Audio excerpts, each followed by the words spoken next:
Hi, good evening, everyone. My name is Simon Misiewicz from Optimise Accountants, and welcome. Hello, and how are you all doing? Today is summer, apparently. If you look at, oops, I'm just echoing, so I shall turn that off immediately. Anyway, back to my point of it's summer, or is it? Who knows? Sometimes it's windy, sometimes it's rainy, sometimes it's sunshine. All I know is it's British and it's our summer. Anyway, good afternoon, everyone. My name is Simon, as I just said, and I'm going to be starting tonight's webinar, property tax, buy-to-let tax, you name it. We're going to be talking about tax, and it doesn't need to be taxing, as one company would say. So let's start with the session. What are we going to be covering off this evening? Well, the first thing we're going to be talking about is what's in the news. But before we go into that, I forgot about this. We should all be mindful of the different types of taxes that affects us as buy-to-let property investors. The first one is stamp duty land tax when you're first buying a property. And as I mentioned in last week's episode, there are a number of mistakes that are being made by conveyance solicitors, and we've just done a video which will be promoted and published to YouTube in about 3 weeks' time, which talks about stamp duty land tax and how you can save that from deceased estate accounts. Then we've got VAT, which again, where everyone is basing VAT on 20% VAT or 5% VAT. Then you've got income tax, corporation tax on the profits that you make.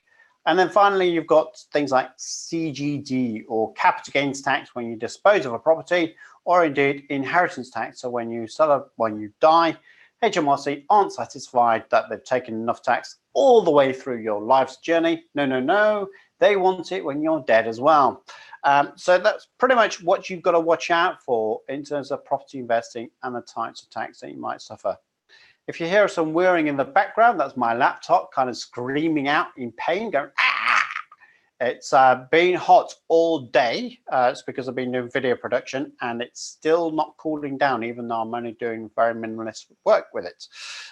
Anyone with a MacBook Pro can have sympathy with me, please drop your comments down below to sympathize, to say, yes, I have a MacBook and it does it too, because I'm just worried that it's going to explode while I'm doing this session with you.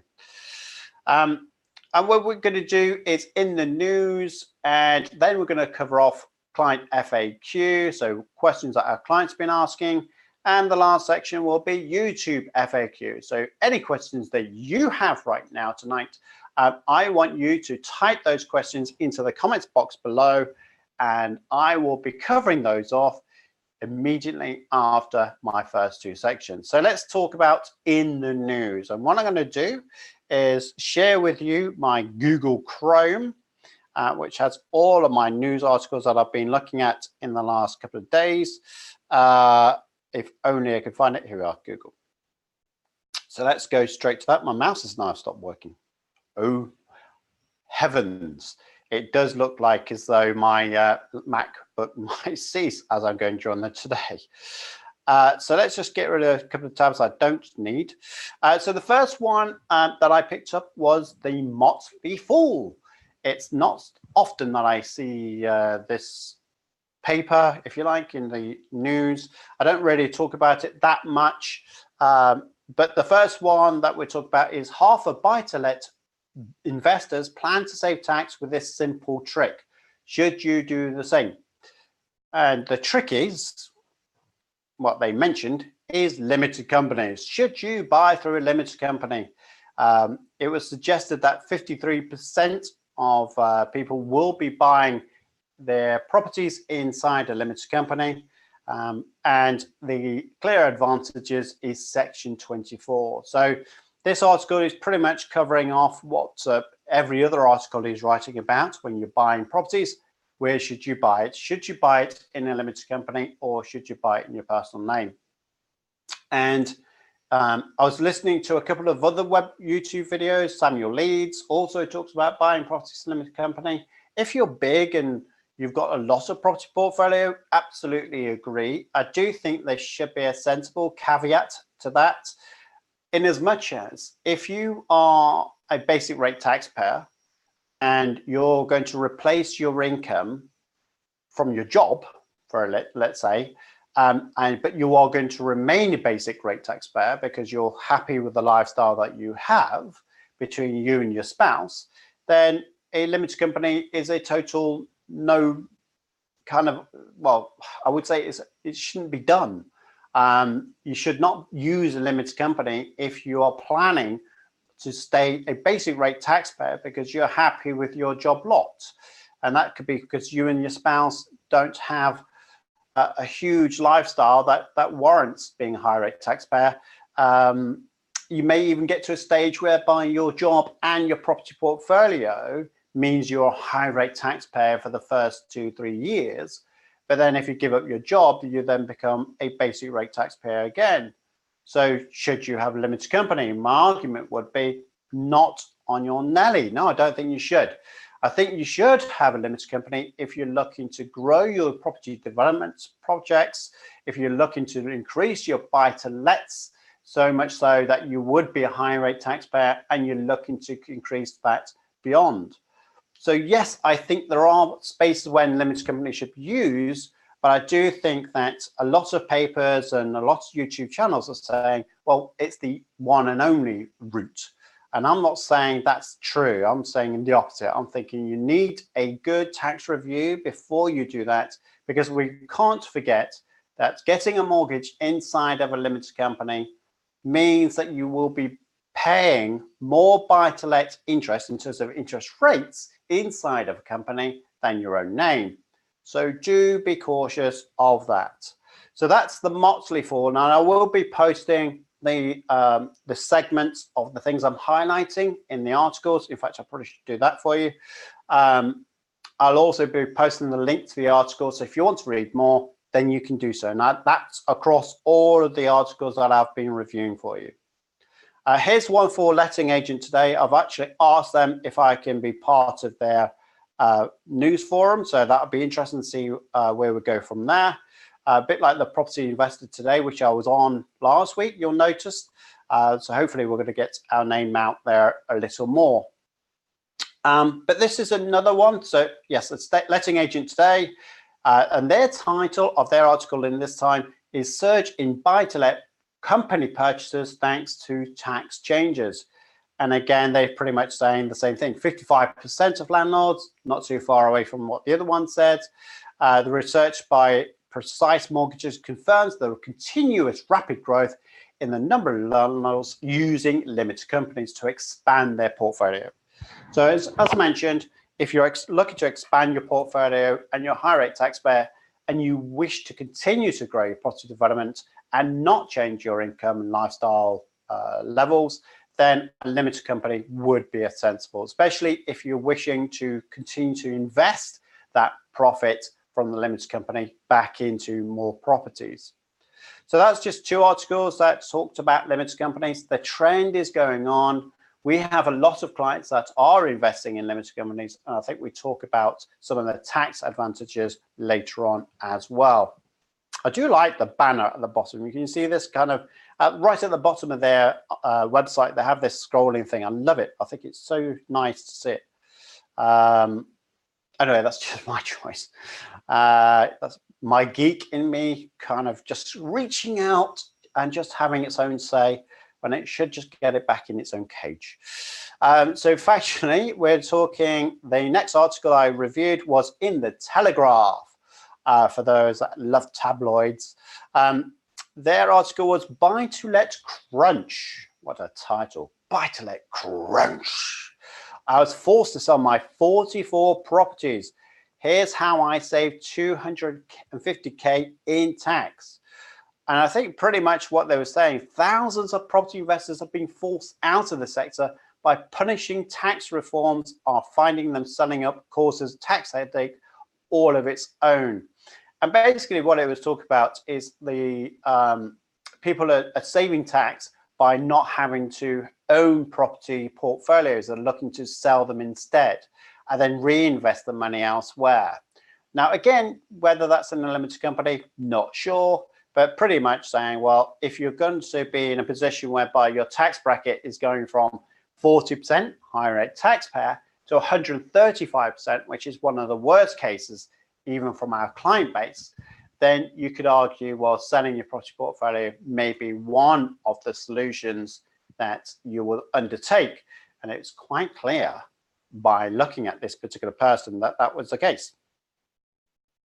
Hopefully you can hear me. I'm just curious that my screen's not going on.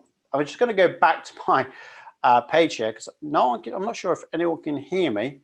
If you can type "I can hear," that'd be fantastic, because for whatever reason it is just gone in terms of my my screen, and it's not showing that my volumes go up and down. So if you could type in "I can hear," that would be a great help, please. While you do that, I'm going to go to my next article. In fact, what I'm going to do is just a quick test and just test my microphone. Oh, I can see it's going up and down. That's fine. It's just my internet version is not showing that it is working.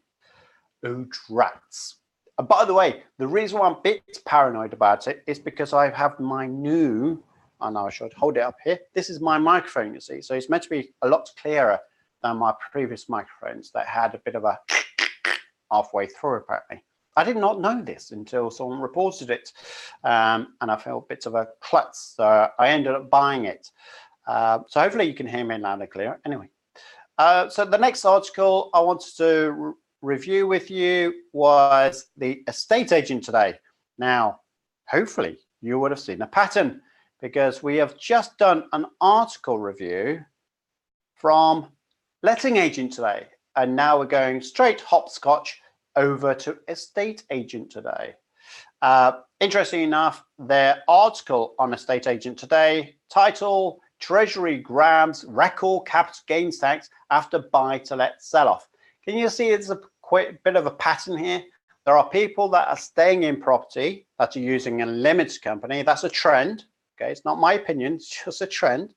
And then you've got a bunch of other people that are selling their property portfolio and being hammered by capital gains tax. And this was saying that HMRC claimed 8.2 billion, wow, 8.2 billion in the 2017-18 tax year. Never mind what's going to be in the 18-19 tax year. So I can only well imagine it's going to be a lot more. And this article was pretty interesting in terms of capital gains tax. And we'll cover capital gains tax later on in terms of how you might want to phase it out as well. I do have, on this particular section, I do have a video about capital gains tax, so make sure you watch this video up here. I'll make sure I put it on the beginning of each article so we know what's going on. So that was an interesting one. And the other article is This Is Money. I do like This Is Money. It's always kind of back to basics, I think, in terms of information that it shares, its opinion, its structure. Nicely written, I always find.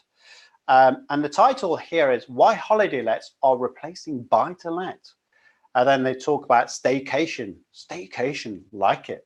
Boom, staycation boom means property investors are rushing to buy a British holiday home. Interestingly enough, I thought, and this is a bit of a side point, but I put something on Facebook maybe a month ago, 2 months ago. I went to Butlins. All right, don't shoot your sarcasm at me. By the way, I expected when I went to Butlins that I was expecting a real rough place. And I mean rough. However, I was really pleasantly surprised. The place was clean, the services were brilliant, the staff were fantastic, the people there were generally quite nice, and even the accommodation was very, very good indeed. So maybe I shouldn't have had that stigma which people often portray. There is a perception of Butlins, isn't there? I had it, I'm sure you did, whereby you say, Butlins, no way. But I went, it was lovely.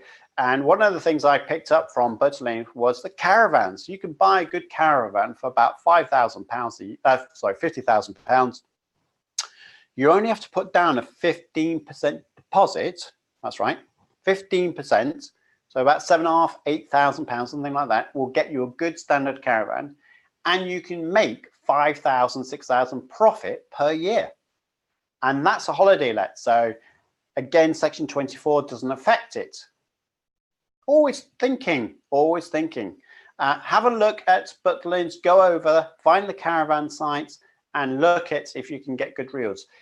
By the way, I tested the market out with Butlins, and I'm not trying to sell Butlins here, but the caravan site that I was looking at, I said, well, if I wanted to book this caravan for in 6 months' time, 9 months' time, what's the likelihood of me being able to get that caravan? And they said, well, actually, all the caravans are booked out until next year. Next year? Wow.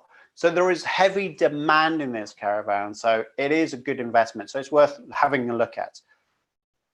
Anyway, coming back to This Is Money, which is really where I should have been, not digressing about Butlins. This Is Money talks about holiday lets. And what I liked about this article as I scrolled down, it's a very informative article. It's probably one of the best articles about holiday lets, and that's because it gives you live stories. This Money is fantastic for this kind of thing. It talks to you about couples who's gone into holiday lets, etc., etc. But the extract I want to bring your attention to is holiday lets are classed as a business rather than an investment. Owners are entitled to many of the tax advantages landlords no longer get, which is pointing to is mortgage interest relief cap, section 24, does not affect holiday lets. So always think about that. There is a link to this holiday lets video of what I've said about holiday lets. So watch out for that video as well. Make sure you get to see that. I think the link's already been and gone. By the way, I'm live, but the links when you play this back at some point in the future will have the links there. So they may not be right there right now.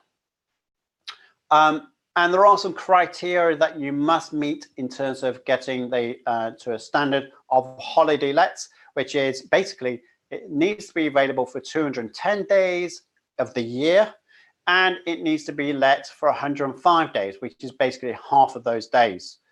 So ultimately, you will save a lot of tax because Section 24 does not apply to holiday lets. So it's worth having a read of this article. Like I say, there's some good case studies. There's case studies here, and I think there's a third case study as well. So it's worth having a look at that reading. I will put this link below this comments box once I have finished this article and this video and its process. So have a good look at that. It's a brilliant article. I enjoyed reading it.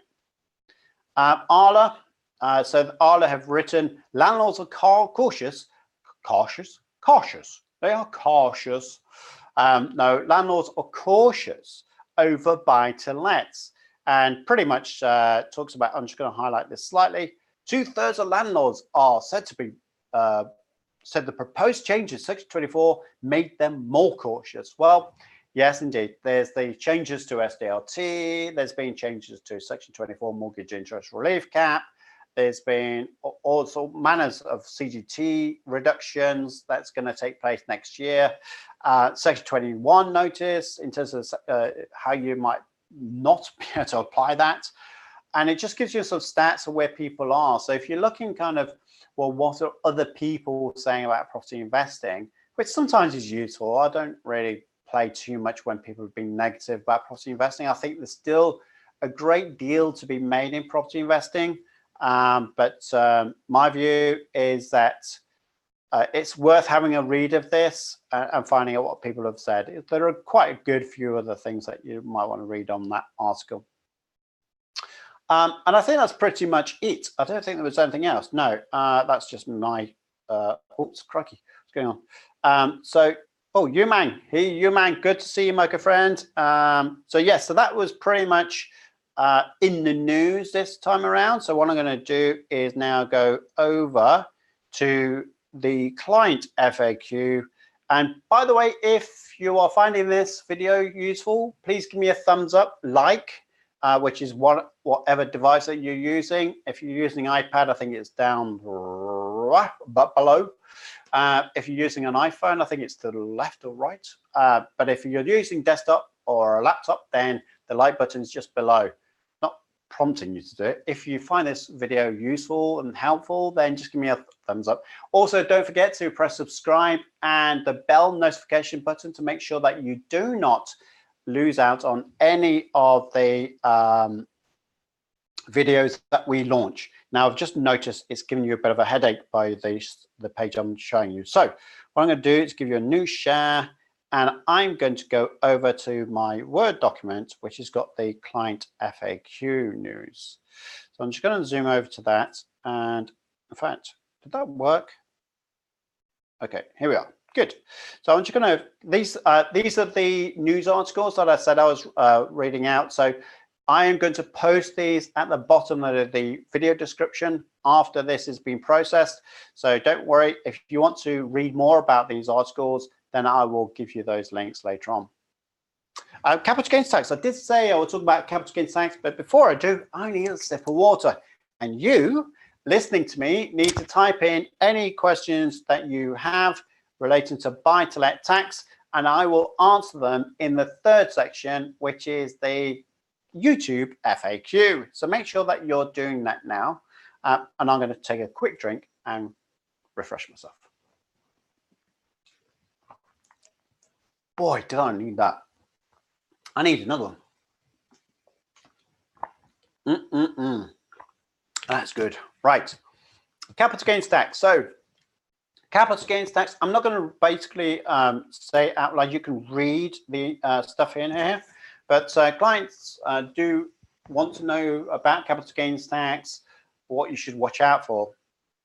And the first thing I would say is capital gains tax, there is a CGT annual allowance of £12,000. That's per spouse. So if you are married, but the property is in one person's name but not the other, you can do a deed of trust and a deed of trust to transfer property ownership between spouses to utilize your CGT annual allowances. Now, the question is, what percentage does one person have over the other? And we've got a fantastic spreadsheet that we've been developing inside. If you want to look to sell a property of your own, then make sure you book a tax consult, because if you do so, we could talk about the ownership. We can even do the legal documentation for you to split the income between the two parties so that you get the best percentage ownership to minimize your capital gains tax liability. And this is particularly relevant to use your CGT annual allowances, but it's also useful if one person is a high rate taxpayer and one's a basic rate taxpayer or not paying tax at all. I'm not going to just go too much detail, but next year there is a reduction to private residency relief. So that's going to be reduced from April 2020, where it was 18 months before. So you can leave a property 18 months afterwards, you sell it on that day, no tax. However, that's now been shortened to 9 months. So you do need to be a bit careful about that. The lettings relief pretty much has been abolished. I know that they're saying, well, the lettings relief is slightly tweaked. It's not slightly tweaked, it's fundamentally changing. If you have got a property right now and you then move out of it to let it, you can get lettings relief. In April 2020, they pretty much scrapped that to say, well, if you lived in the property at the same time as the tenant, then you can get lettings relief. But if you've moved out of the property and the tenant moved in, you will no longer get lettings relief. So if you are thinking about selling a property, it might be worth you selling that property before, especially if you've lived in it before yourself, it might be worth you selling it before April 2020. And that's pretty much it. Oh, basic rate taxpayers will remain to pay 18% and high rate taxpayers pay 28%. And I've also got mitigate CGT using EIS or SEIS investments. And going forwards from April 2020 as well, CGT will need to be paid 30 days after the transaction. So once you sell the property, the solicitor will demand that you pay capital gains tax over to HMRC, which guess who does the calculations? Oh, the solicitor. So good luck to them when they do these calculations, because they'll end up probably not getting it right. So moving on, holiday lets. So this is, oh, sorry, holding companies. Holiday lets. I've got holiday lets on my mind now. So just changing this tweet of character, well, it's just so anal. So looking at holding companies, people are talking about holding companies because they're saying, well, should I have a holding company? It's quite a sexy new subject, holding companies right now. Holding companies is basically something that sits on top of your other companies. So you may have 2 or 3 buy-to-let investment companies, that because you've got joint venture partnerships, and then you've got a holding company at the top. Now, the one thing I do like about it is this example scenario. I'm just going to put example in here because I just like the wording better. Imagine that you've got 3 limited companies, as I've highlighted here, and your 50% profit share is £100,000. That would be nice, wouldn't it? But if you had 3 limited companies and you've got 50% of the profits, which is £100,000 in each of the limited companies, you are likely to have a £300,000 return. Now, if those individual companies were owned in your own name, that 300,000 would be subject to income tax in your name. Now, it could be in the form of dividends, it could be in the form of wages, whatever it is. You are going to be subject to £300,000 worth of income. Well, the 300,000, sorry, would be subject to income tax. You wouldn't give a £300,000 income tax bill, would you? But if you had 3 limited companies, and then over the top, those 3 individual companies were owned by a holding company, that £300,000 would go feeding into the holding company, and there'd be no tax at all. The only time that you would pay tax is when you distributed dividends from that holding company back into your own name. If you reinvested that money in from the holding company, not to pay yourself any dividends at all, and you reinvest it into a 4th limited company, no tax. So you do need to play around with structures. We do an awful lot of restructuring with our clients, and people that just book a tax call with us to talk about holding companies can benefit from it. Really, really useful to talk about holding companies. I'm not going to go too much more about that, but we are going to talk about limited companies. I've already alluded to the fact that I don't think everyone should own a limited company to buy future property investments. I think that property investments should be made in a limited company if, as it says here, in the next 5 years or more, your tax position is not going to change. So if you're thinking about giving up your job in the next 5 years, which means you have no formal income from employment, and you're going to rely on property income, which could mean that you're a basic rate taxpayer, I would say that you should have kept the properties in your own name.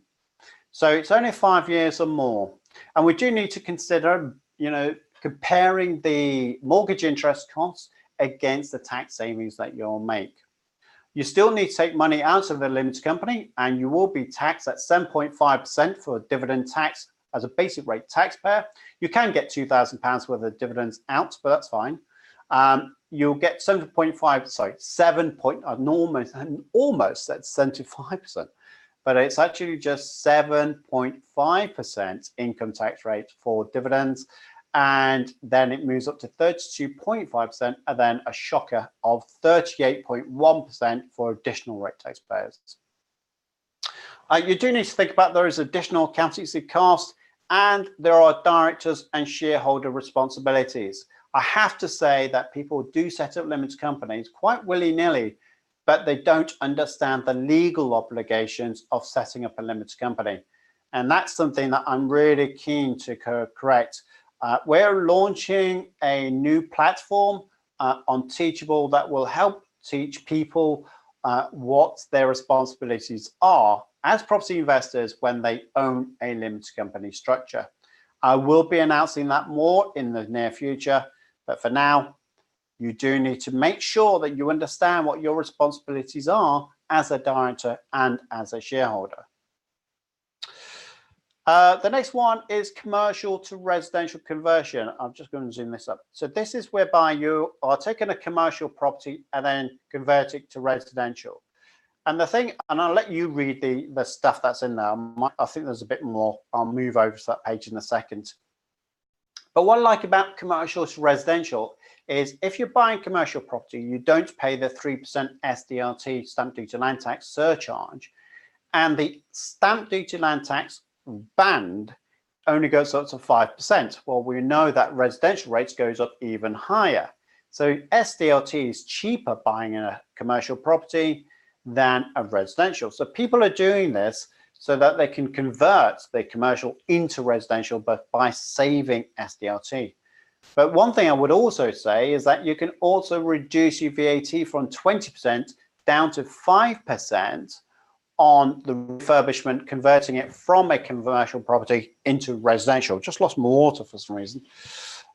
So do bear that in mind. I think this is a hot subject that not many people are doing, but they should think about doing if they want to go into residential property investing, but don't want to pay this SDLT surcharge. And the other side to it is that if you want to do this 5%, there are some nice nifty tricks that you can do whereby you can set up your own property development company that can buy in all the materials at 20%, reclaim it, and all the labor VAT and reclaim it. And then what can happen is that it would supply those services to the property flip company. Remember holding companies? You could have a property flip company that basically has this property development, and then you've got another company which is buy to let to hold, so buy to hold investments, and it can move that property into company-wide from one company, the property development company, to the property investment company and reclaim all the VAT. So pretty much you could have SDLT at really low rates and pay no VAT because you cannot claim it all back. That's when you're doing a commercial to residential conversion. There are many, many ways of reducing both SDLT and VAT on conversion of commercial to residential. Book a tax consult if you're thinking about doing that.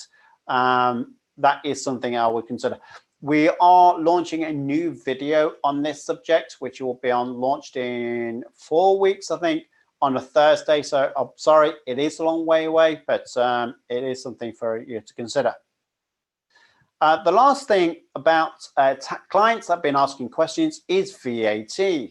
So if you have an income of £85,000, which could be a trade, it could be a professional service selling products, or indeed holiday lets, because holiday lets can be subject to VAT.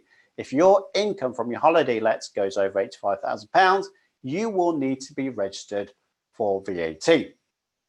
Now, the nice thing about that is that you can get a bonus of flat rate VAT of 10.5%, and you get a first year's discount of 1%. So in effect, you pay 9.5% of the total revenue that you get from your holiday let over HMRC, which is a lot easier to calculate.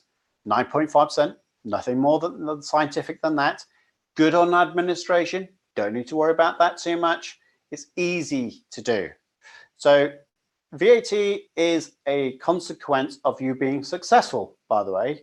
So you do need to bear in mind, but we've now got making tax digital. You've got to do quarterly returns to HMRC. And the one big thing I would say to you is rent from single let properties, HMOs, as an example, is exempt from VAT. Holiday lets, of course, is the only one that you would charge VAT on alongside commercial properties. The one thing I would say about flat rates is you do need to be a bit careful because the flat rate will apply to all of your income. So if you've got £10,000 worth of trade income, so let's call that trade as in holiday lets income, you would expect to be having to charge VAT, and then with the flat rate, you would expect to pay the 9.5% flat rate over to HMRC. What you may not be aware of, if you've got your properties inside a limited company and you've got some investments property in there that's generating £2,000 per month, as an example, then that £2,000 would also be included in the flat rate calculation. So you do need to make sure that you separate your commercial properties away from your investment properties when it becomes VATable. So make sure you separate that activity as quickly as you can. And that's pretty much, the rest of it is just archive. So there's nothing more than that. So let's just go to, so I've run through this pretty quickly, I've noticed, so I can only apologize if I've gone too quick for you, but do feel free. Again, if you're liking this video, if it's useful for you, give me a like, please, because that's really helpful for me to share this information with other people. People will get to know it because YouTube likes like pages. Also, don't forget to press the subscribe button and the notification button to make sure you don't forget, well, you will be notified every time we launch a new video. And that's pretty much me done with that. So let's go now over to, I'm just going to go without a share now because I don't want to, I'm just going to go to stop share. Okay, I'm back to the fourth page now. So what I'm going to do now is look at the questions that you have set on YouTube, because if I do it, it looks psychedelic because the screen goes backwards and backwards. So what I'm going to do is just look at the questions that you have set for me. And Umangs has asked the question, how can HMRC prove a property bought and sold within a few months was purchased with the intention to keep and was subsequently sold for whatever reason CGT, or is it a flip? Umang, if HMRC say you're guilty until you prove yourself innocent. That is the courts that will prevail on that. HMRC will demand it. If they demand that you pay income tax and you say, well, no, it's CGT, they will force the income tax and you will probably have to go to court to say, well, actually, it's CGT.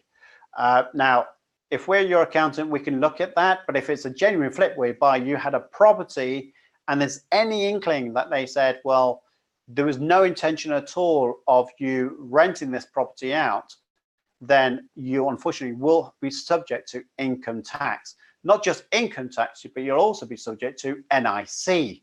So you do need to justify that whole experience of was it intended to buy to let out. Now, the way you can intend that is you've got a buy-to-let mortgage, not a property development mortgage. You've advertised it in a letting agent, whether that's in a shop or online, and you can prove that it was advertised before you sold it.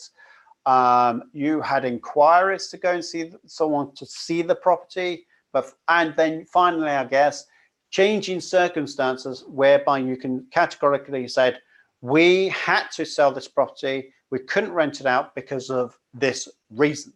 So if you could justify that, then you could probably argue the case with HMRC, and if they're happy with that, then they would say, right, okay, no income tax would be charged, it's CGT, but you do need to fight corner on that. Rebecca asked a question. Oh, Rebecca, hello. I sent an email to you shortly ago.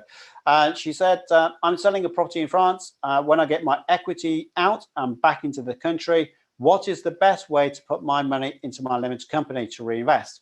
Well, that's a good question. I mean, it does depend on your residency and your domicile, because if you've got a property in France and you're resident in the UK, domicile in the UK, you will be taxed on your worldwide income.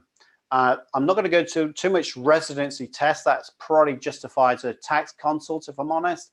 But if you've got a property in France, you could be subject to tax in the UK on the profits that you've made.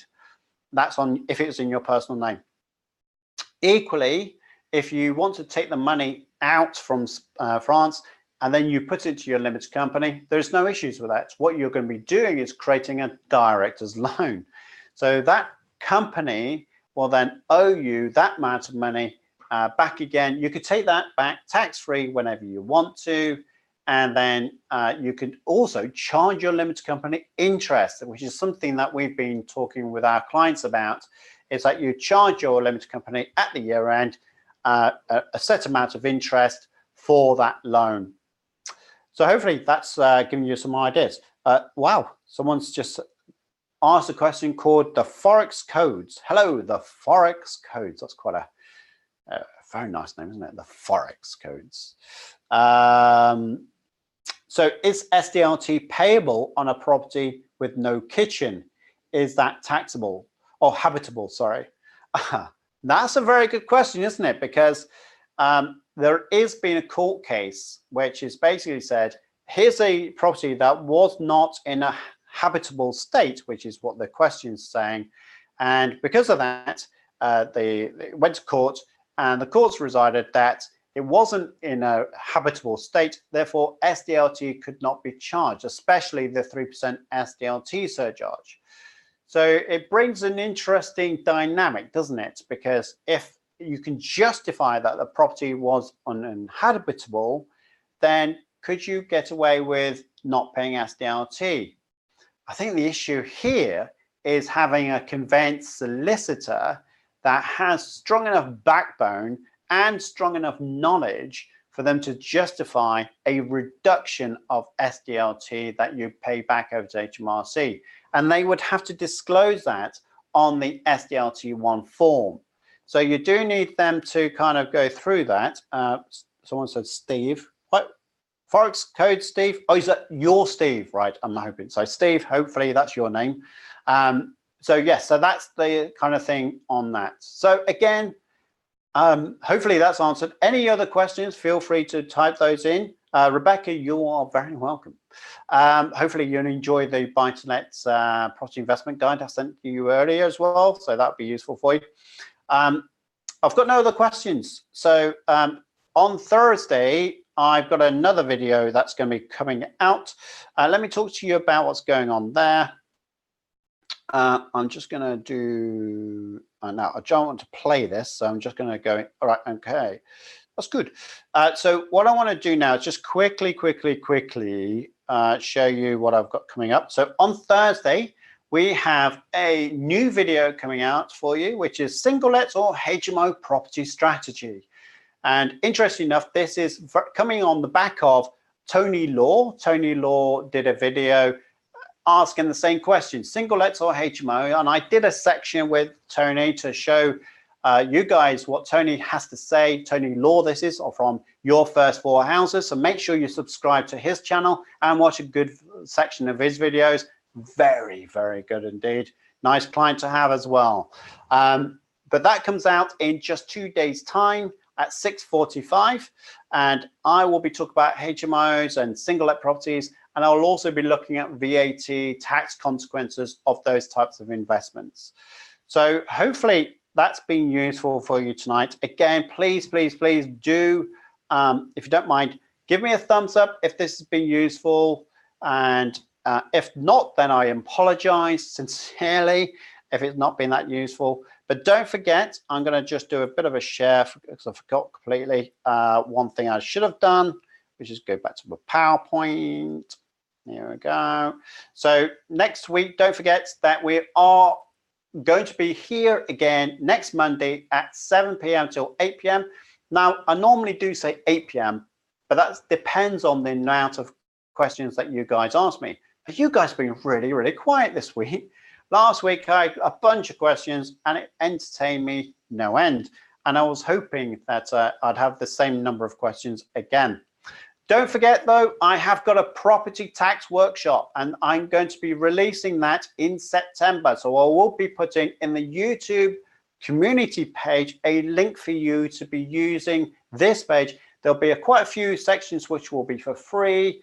Talk about buy-to-let property investments. It is a free platform for clients so that they can understand tax from SDLT, income tax, VAT, CGT, company formation, Section 24, what other things? Oh, single lets, service accommodation, holiday lets. So this is a platform for clients, but I will be giving sections out for free just so you can get aware, to be aware of it. And I'll also be using that platform for the YouTube live videos as well, or at least sections of it. And if you want to buy the platform, I will be giving an offer for you to do so as well. So stay tuned for that. That's our property tax workshop. It's a live system which you can access 24/7. Hopefully you get to use that. But don't forget, next Monday, I'm going to be here again to answer your property tax questions. That pretty much leaves me to say thank you ever so much, guys. I look forward to seeing you next Monday. Until then, have an awesome week. Get your questions into me for next week so I can answer them. Many thanks and God bless.